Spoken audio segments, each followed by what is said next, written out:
না, অবশ্যই আপনাদের সকলের ভালোবাসা, সাংবাদিক ভাই বোন, আমার ফ্যান ফলোয়ারদের, তারা আমাকে নিয়ে যে রকম কথা বলে, যুদ্ধ করে, তারা কখনো আমাকে সামনাসামনি দেখেনি, আমিও দেখিনি, কিন্তু এই যে ট্রাস্ট, ভালোবাসা, এটা তো আমাকে অনেক ইন্সপায়ার করে। আচ্ছা, আদর আজাদের যেহেতু কথাটা বললেন, আমার মনে হয় এই মানুষগুলোকে ঠিক ডাকা হবে, তখন সেই কথাটা তখন বাবা ছেলের সম্পর্কে অ্যাকচুয়ালি কেমন একটু প্রশ্নের মধ্যে পড়ে।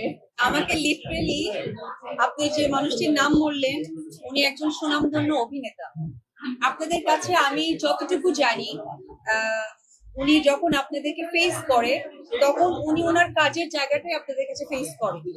কারণ ওনার একটা সময় আমি তার সহশিল্পী, ঘরের মানুষ যেটাই থাকি না কেন, কিন্তু আমি যখন স্ক্রিনে মানুষটাকে দেখি, তখন সে তার প্রফেশনাল জায়গা ছাড়া কখনোই আপনাদের সাথে শেয়ার করে না। সেই পরিপ্রেক্ষিতে আমি নিজেও আসলে, আমাকে উনি বলেছেন যে তুমি যখন ক্যামেরার জায়গায় যাবা, তখন তুমি কিন্তু শুধু একজন অপু বিশ্বাস, তো তুমি তোমার প্রফেশনটাকে প্রেজেন্ট করো, ব্যক্তি জায়গা না। এখন আপনাদের প্রশ্ন আসতে পারে যে আপনি ব্যক্তি জায়গাটা নিয়ে এসেছিলেন। এনেছিলাম। এনেছিলাম এই কারণে, কারণ সেই সময়টা আমি একজন নারী ছিলাম, একজন মা ছিলাম। আর আজকে আপনাদের কাছে আমি একজন চিত্রনায়িকা অপু বিশ্বাস, আমি ওর কাছে দিদি, আপনাদের কাছে ঝালিউড কুইন, সবকিছু মিলে আমার মনে হয় যে ব্যক্তি জায়গাটা যেহেতু উনি নিষেধ করেছেন, সো আমি এটা আনতে চাই না। আর ওই জায়গা থেকে আমার ছেলে, বা যে প্রশ্নটা করলেন, সেটা উত্তরটা সঠিকভাবে দিতে পারবেন।